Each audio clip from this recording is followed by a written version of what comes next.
We're going to punch down this little content creator because I like picking on weaker people. It's very evolutionistic.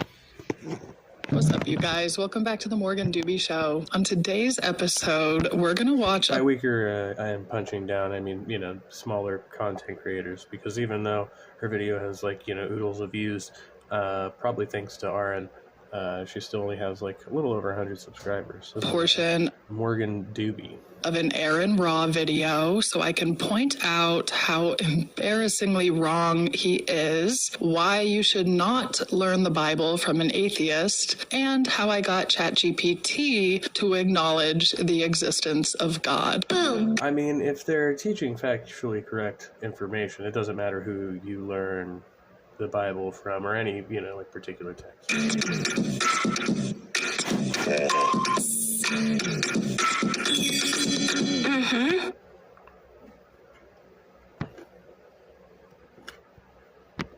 Alright, before we actually get into the video, I'll just sound check because I haven't done that yet. Welcome to anybody who's here.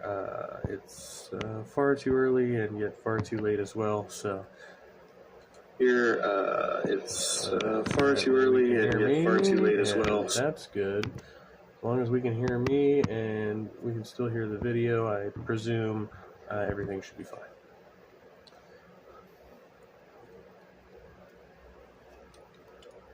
It's one of my biggest pet peeves that atheists, particularly atheist YouTubers, think it's appropriate to teach the Bible when they've so clearly never read it or... It's interesting because it's an initial criticism, and a lot of people will make this criticism of people like Matt or Aaron Ra or Matt Dillahunty, that they've never read the Bible, and both these people grew up and were deeply involved in the church, right? Like Matt Dillahunty almost became a fucking pastor, right? So it's not like you assume, if you know nothing about these people, that they have no knowledge of your religion. And in fact, they're as knowledgeable as most people and more knowledgeable than more knowledgeable than most people. So at least, presumably as knowledgeable as... I got flustered on my words there. It doesn't matter. The point is they know what the fuck they're talking about for the most part. Perhaps they've skimmed through it and think that makes... Perhaps they've skimmed through it. I think that's what most Christians do. Most Christians skim through it. They look for the rosy parts, the parts they like that they think apply to them. Oh, look at this passage. It's very relevant in my life. And, never mind all that other stuff about, slavery. We don't do that anymore. I'm some sort of biblical expert. The Bible is not just one book. It is a compilation of 66 different... I always love this argument when they're like, well, it's not really one book. It's a compilation of books. They're all really short books. And she's going to elaborate on this and we'll kind of address that. But it is, technically, the way we, talk about books, if it's all in one work, right? Like, even if I have the complete works of Shakespeare in one book, that is still one book, even though it is a bunch of stories. Books. God did not give us the Bible with chapters and verse numbers. God didn't technically give you the Bible at all, right? He passed it down orally and then it had to be translated by a dude. But regardless, there are in fact chapters and verse numbers. Like when you reference like Genesis, 3:5 or something, you're talking about a fucking chapter and verse number. Like David Pawson says, if he wanted us to read it that way, he would have given it to us that way. Then but why are there in fact verses in the Bible? He didn't. You have to read the Bible book by book, and you absolutely... So you have to read it cover to cover. According to Morgan Doobie. Conflate verses together. And you cannot ever be confused from one verse to another, even if they have conflicting information or they're slightly similar. Can't ever be confused. You have to read it cover to cover and know it by heart. Like Aaron Ra does in this video, you can't just make up verses that aren't in the Christians that refute the guy, and it's just like a mere observation, right? But yeah, they just can't bother to pronounce his, chosen name correctly, they have to mispronounce it. It's like fucking misgendering or dead naming somebody, and they just do it constantly to be fucking annoying, really, because it's really easy to just call somebody by their name. Bible and claim that they are. This is why I highly encourage you to not take YouTubers, particularly atheist YouTubers, word for it and do the research yourself. Just, read the fucking Bible. That's easy enough, right? We can do that. I saw somebody in chat. Hey, Halsey, good to see you. I don't even want you to take my word for it. I would love if you listen to what I say and it piques your interest enough to look up these things for yourself. That is something that these atheist YouTubers don't at all acknowledge. They are so... It's weird because, again, I don't hear any atheists telling people, like, not to read the Bible. They're like, if you don't believe me, go ahead and read the Bible, but, I've already read it, and I don't know why the fuck you would, I would be lying, right? But these people, like, their initial reaction is, well, if you read it for yourself, you would, like, think differently. And it's like, no, I've actually picked up a Bible myself, and I've, gone through different translations and whatnot, and it, still not really. Well, I was kind of, I do think the what's that, New English or whatever, New World one that I had, that was kind of interesting. It was a little different, but compared to all the others I've read, like King James and all of that, highly arrogant. They present what they're speaking on as if it is factually sound, intellectually superior knowledge, when it is anything but. So let's go ahead and watch a portion of this video, and I'll point out everything he gets wrong, and then we'll look at what the Bible actually says. So Aaron did a thorough refutation of this with somebody with a PhD on his channel, so this is all covered, but again, we're just checking it out or whatever. And how ChatGPT even acknowledges how unbelievably fascinating this information is. It even acknowledges how it couldn't have been anything other than divine revelation. Isn't ChatGPT programmed to just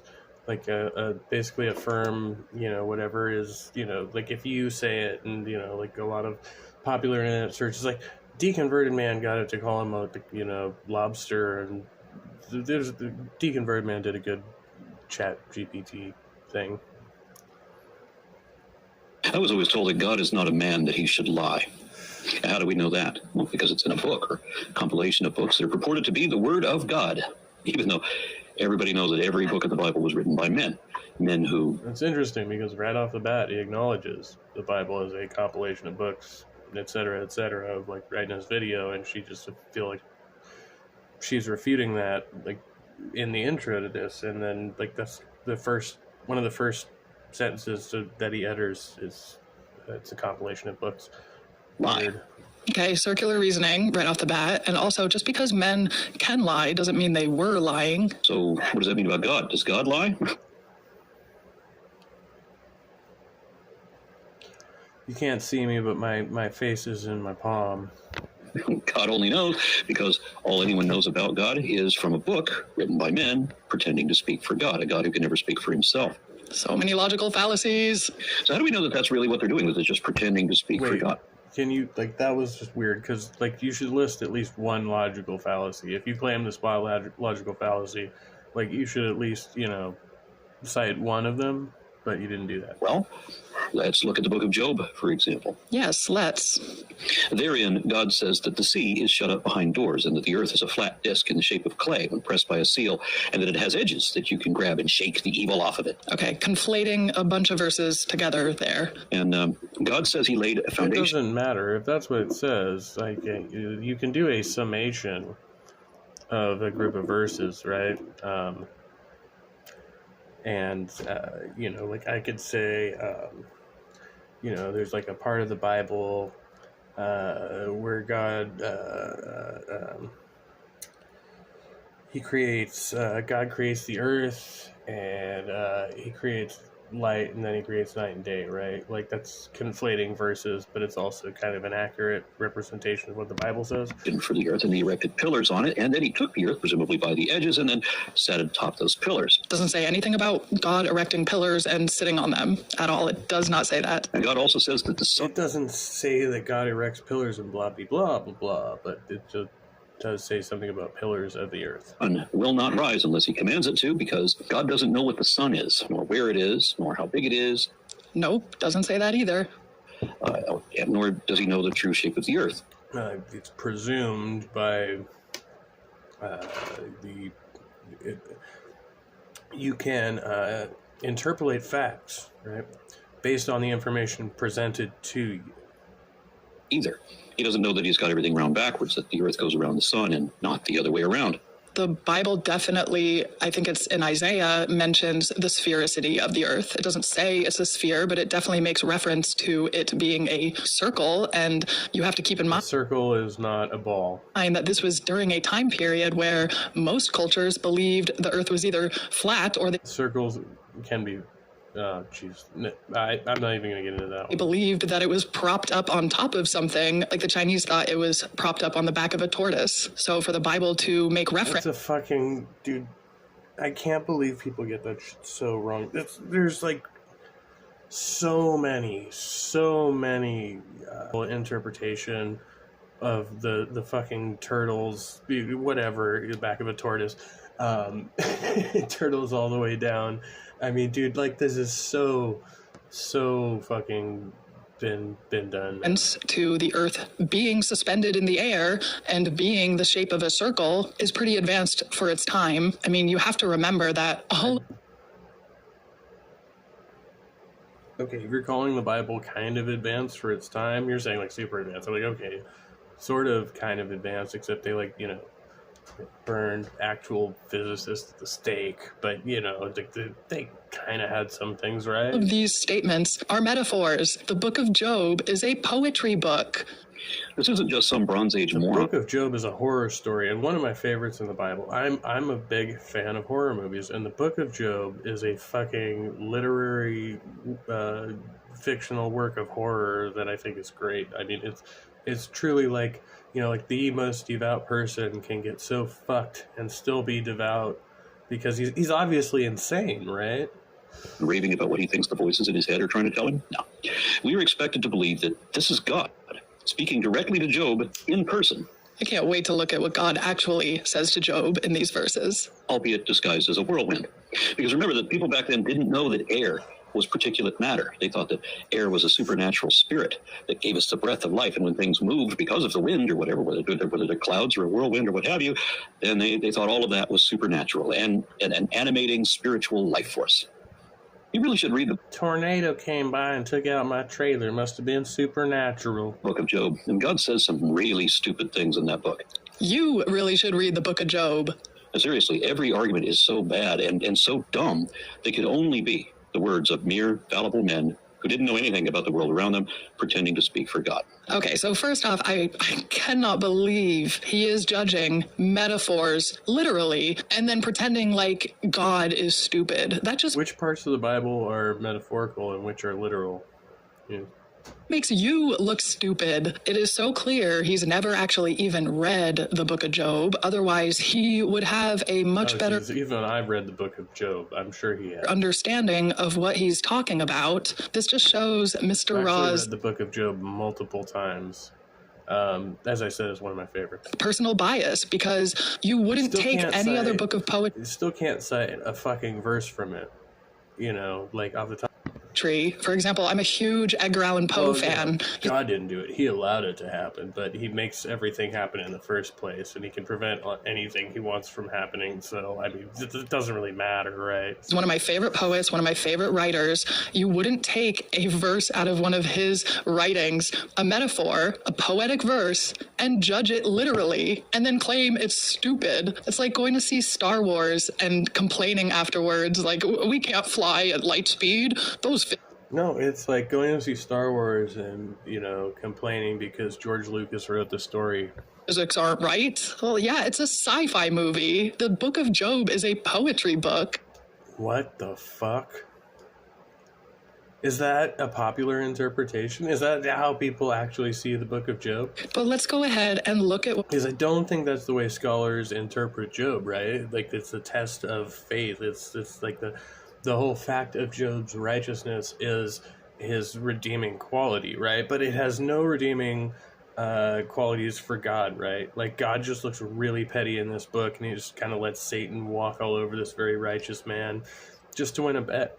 what these verses actually say, because even ChatGPT acknowledged that this must have been divine revelation. The statements made are statements that the ancients couldn't possibly have known.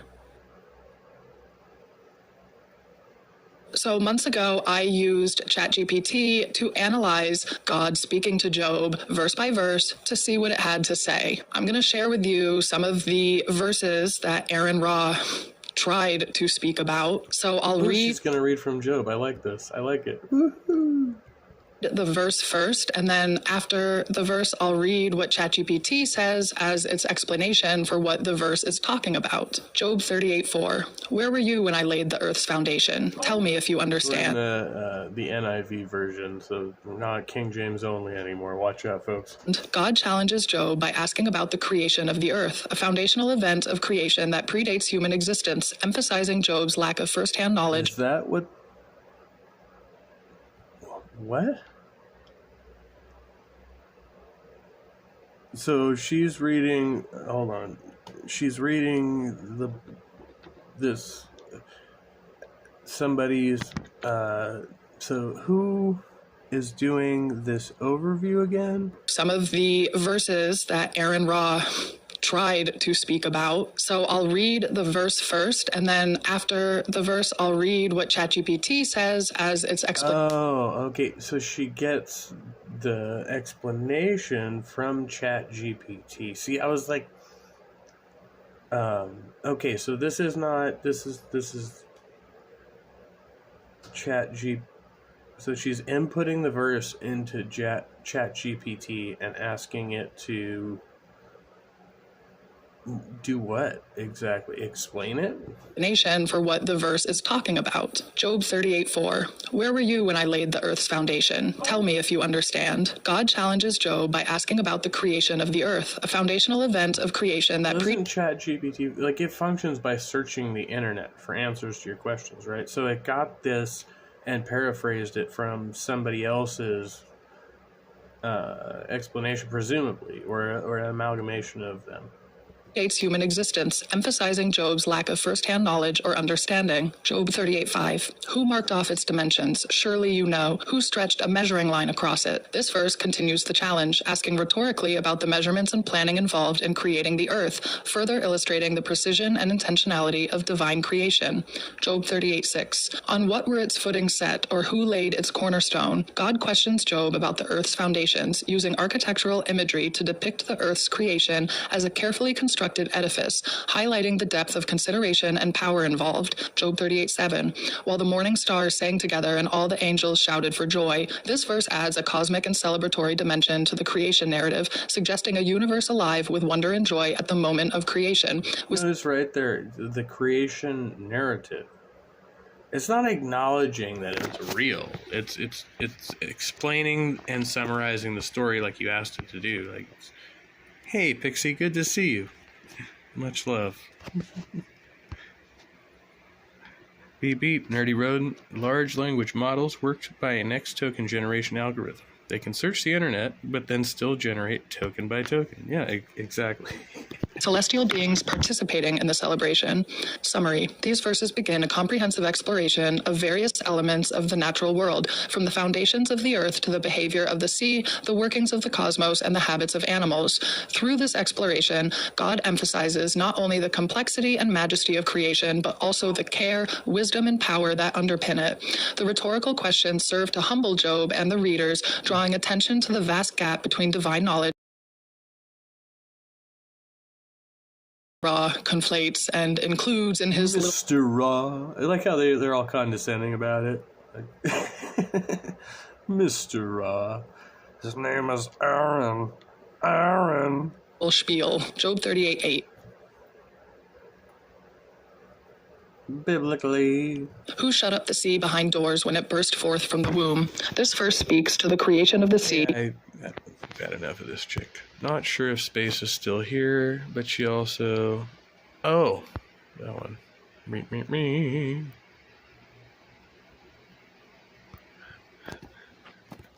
Yeah. Personifying it as emerging from a womb, and God setting its boundaries as if closing doors, suggesting control over the sea's power and extent. Job 38:9. When I made the clouds its garment and wrapped it in thick darkness. Here, God describes the creation of the sea's atmosphere, using imagery of clothing and darkness to depict the sea's enveloping conditions, indicating a level of detail and care in creation. Job 38:10. When I fixed limits for it and set its bars and doors, God emphasizes the setting of boundaries for the sea, preventing it from engulfing the earth. This knowledge of establishing physical limits demonstrates control. It says bars and doors. This takes like a great Over the natural world structure a great degree of if I'm describing like my desk, right, and I'm not like, this is just like a few pieces of wood arranged. It's like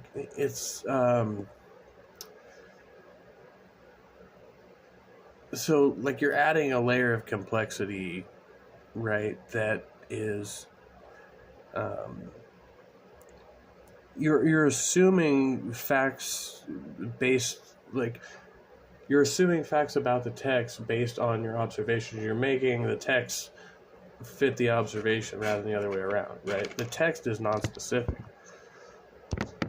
behavior, Job 38:11, and said, "This far you may come and no farther. Here's where your proud waves halt." This verse further underscores the idea of God imposing restrictions on the sea, illustrating a command over the forces of nature that would be beyond human capability, reflecting knowledge and power that affirm divine authority over creation. Yeah, it could be like my desk is a product of the all-powerful IKEA, right? Let's read just a few more verses that Mr. Ra mentions in his video. Job 38:12. Have you ever given orders to the morning or shown the dawn its place? This question to Job underscores the divine control over time and the natural order, specifically the transition from night to day, which is beyond human capability to command. Job 38:13. That it might take the earth by the edges and shake the wicked out of it. Here, the imagery of dawn taking the earth by the edges and effecting change upon it suggests a divine perspective on justice and the moral order of the world, again highlighting knowledge and power uniquely attributed to God. So, and I feel like, so she, right, he in fact took this verse from the Bible, again, just, created a summary that doesn't, when you look at it, like, this is what it says. Morning or shown the dawn its place. This question to Job underscores the divine control over time and the natural order, specifically the transition from night to day, which is beyond human capability to command. Job 38:13. So we don't control night and day. That it might take the earth. That it might take the earth by the edges and shake the wicked out of it. So, in the book, right? Again, you're calling this poetry, right? But anybody who takes this literally is going to say, okay, earth has edges. It can be, so, and it's multiple.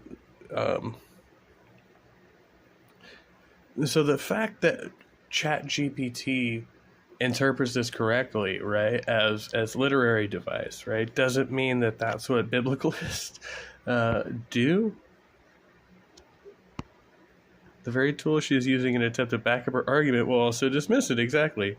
Just finishing up with a 5-hour meeting? Jeez. I'm sorry. Good luck with, the end of that. Yeah, I hope it ends abruptly and you can get the hell out of there.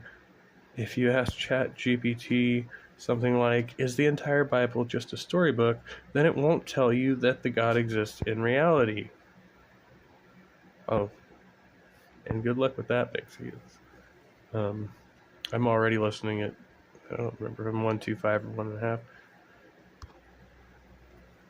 Yeah, so she is calling this poetry anyway. So she's already dismissing, and you can already say, well, okay, if this is a book of poetry, then I could, already dismiss this as not having happened, right? It didn't actually happen the way it's described in the book. It's just like a metaphor or whatever. By the edges and shake the wicked out of it. Here, the imagery of dawn taking If you can say that about one book in the Bible, then why doesn't that apply to all the other books? earth by the edges and effecting change upon it suggests a divine perspective on justice and the moral order of the world, again highlighting knowledge and power uniquely attributed to God. The earth takes shape like clay under a seal. Its features stand out like those of a garment. This verse describes the formation and distinct features of the earth in a way that suggests a craftsman's precision akin to sealing clay or designing a garment, emphasizing a purposeful design in creation. Job 38:15. From the wicked their light is withheld, and their uplifted arm is broken.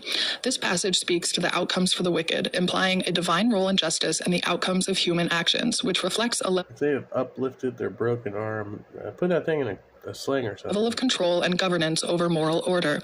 Summary. These verses continue to showcase God's unparalleled knowledge and authority over the creation and operation of the natural world, including phenomena like the dawn and the moral order, which are presented as directly governed by divine will. Very good to see you again, Housey. I hope your meeting went well. The use of poetic imagery emphasizes the complexity, beauty, and order of creation, all of which point to insights and powers attributed to God alone. So look, I used ChatGPT so I could show you that this isn't just a matter of his opinion versus my opinion. It is literally a matter of his opinion versus the truth versus the facts. You can't just make a... What the fuck are you even... I can't even see where you had any strong disagreement with him on this. Like, at no point in the video he said if you were to take it literally, X, Y, and Z, right? And you're like, well, it's all a metaphor. But that's not what creationists say. Right? So your weak-ass interpretation of the Bible is more aligned to the atheist view than the Christian. Video and lie about things that aren't even in the Bible to make a stupid argument that could very well influence people and prevent them from ever learning the truth. This is why it is so important for you What is the truth? to do your own research. Look up for yourself what these atheist YouTubers tell By using ChatGPT? you, what I tell you, what anyone tells you on the internet. The craziest part of this whole thing is, despite the fact that these are metaphorical, poetic statements, they're highly accurate statements. The last thing I want to show you is a speech that Even though they're metaphorical and poetic, they're highly accurate. So you're not actually disputing that the earth has edges to be shaken by. It's just, it sounds poetic, and so that's fine. I don't know. Yeah, whatever. Warner Wallace Aren't just wrong because I like the Bible. did of all of the incredibly accurate scientific statements found within the book of Job, things that the ancients couldn't possibly have known, and so it clearly came from God himself. Just listen to what he says, and you tell What the fuck are you talking about, woman? me what you think. Canst thou bind the sweet influence of Pleiades? God is kind of looking at Job and Canst thou find the sweet influences? What? saying, hey, Job, you think you're so good? Think you can keep this constellation together? Think you can keep Pleiades together? I can keep Pleiades together. Okay, what's he trying to get at here? Is that what it said? That's not what I read. Now we know what Pleiades really is. It looks like 7 stars, but they aren't really 7 stars. They're 7 clusters of stars. There are 250 suns in those 7 clusters. But they look like one star because they're so tightly clustered together. Can you make this constellation of stars stay together? Yeah, no, that's super. They were totally into fucking astrology back then. They've been into astrology forever. And it turns out Astrology is like the first religion. they're all moving in the same direction. So they'll always look this way. Isabel Lewis was the United States Naval Observatory astronomer, and she wrote, All religions have some semblance of astrology built into them. Have identified 250 stars as actual members of this group, all sharing a common motion and drifting through space in the same direction. Lewis says they are, quote, journeying onward together through the immensity of space, unquote. Not unique, not special at all. God could keep this together, and it will be together from our perspective. But how would Job know that? You think this constellation looks anything different in the entire history of Judaism than Orion? That hasn't changed. You can still look in the nighttime sky and see Orion. How would Job know that this will stay together? This will stay together no matter what. Observation. He watches it every fucking night, bro. He doesn't know that it's gonna stay together. He just knows that he sees it every time he looks up. Do you think you can loosen the bands of Orion? The band of Orion is dispelled, and it's made up of 3 stars, Mintaka, Alnilam, and Anatak. It's almost like God is saying, hey, Job, you think you're this good? You can loosen these bands? I can loosen them. And sure enough, this is a very different situation than... I recently got fascinated with this constellation because a person of mine, we were talking about a person of mine, that's a weird way to put it, a person I met, and it's like, their star sign and shit, so, whatever. Pleiades. Garrett Serviss is a famous astronomer, wrote a book called Curiosities in the Sky. I don't, look at it and think about God. I think about that person. He wrote, today this band consists of an almost perfectly straight line of second magnitude stars that are equally spaced and very beautiful. In the course of time, however, the 2 right-hand stars, Mintaka and Alnilam, will approach each other and form a Bones people and the slave master, yeah. naked eye double. So in essence, these 2 stars on the right are eventually going to move together and they will form a naked eye double. Strike that The other from the record. I never said that. star will drift away eastward so that the band will no longer exist. Unlike Pleiades, from Job's perspective, God can loosen this band. But how would Job know?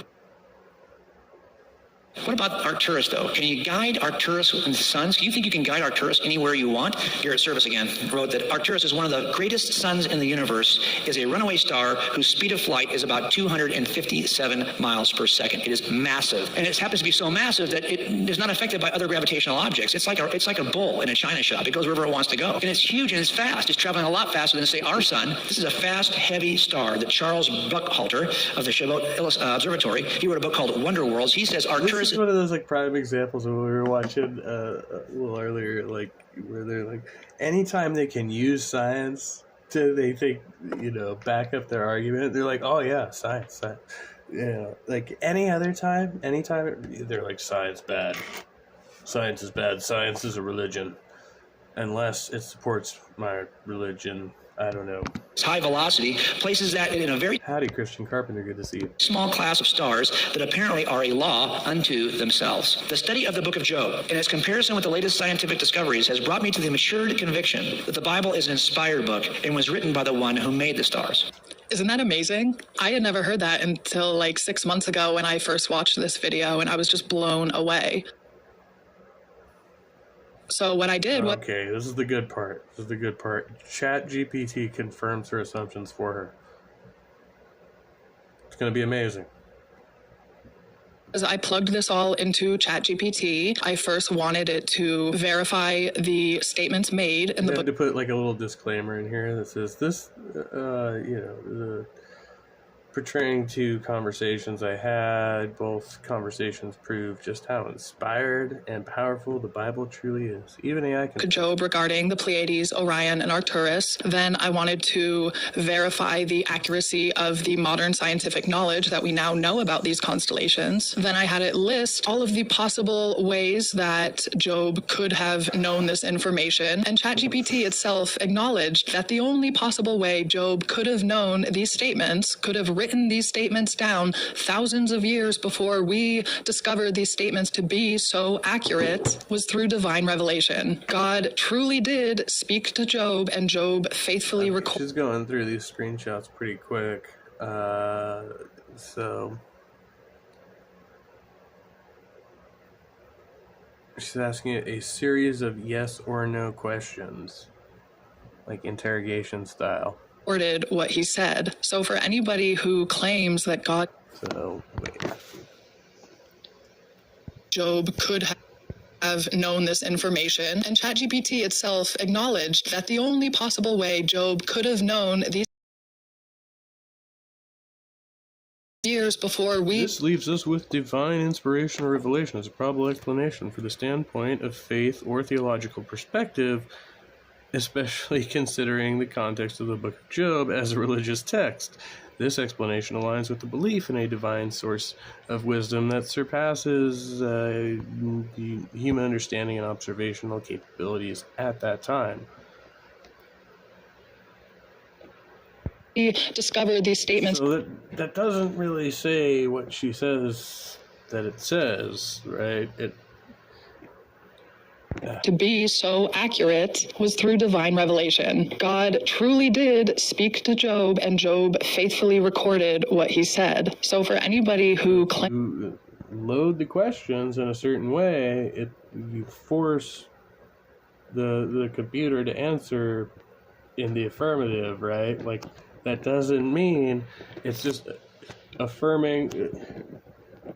There's a word, yeah, like affirming the consequent, right? Like, that God didn't leave us any proof of his existence, if I give you a binary option and you can only select one, then there's no room for nuance there. I'm sorry, but you're just wrong. He left us so much proof. It's up to you to find it. All right, so that's pretty much all I've got for today. If you've made You it left us so much proof, it's up to you to find it. Just read the Bible, you'll be this safe. far, thank you. I really appreciate it. I hope you found that as interesting as I do.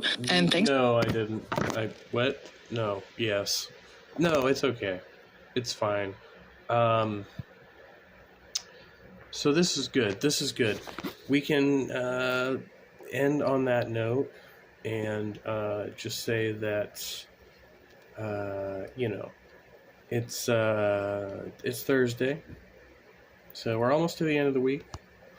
I hope your week is going splendidly. Mine is going fantastically. I can't complain about anything. I've never had a bad day in my life.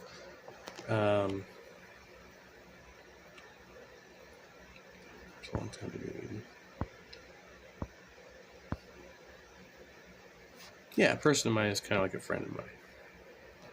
Pantheism is just discount astrology. Love it. Yes. Pick something that you want ChatGPT to say, and I could probably make it say it. The same as the Christian Jesus is just a metaphor. Just a metaphor. Yeah, dude didn't really get crucified and rise from the dead. Never happened. Never happened. Dismiss all the information you've learned here. It's irrelevant. Much love. Be well, be kind, and don't trust everything you read on ChatGPT. Okay. And on that note, yeah, I'm going to get out of here, do a couple things, and I'll be back later, because I'm always back later. It's kind of my thing. All right, bye.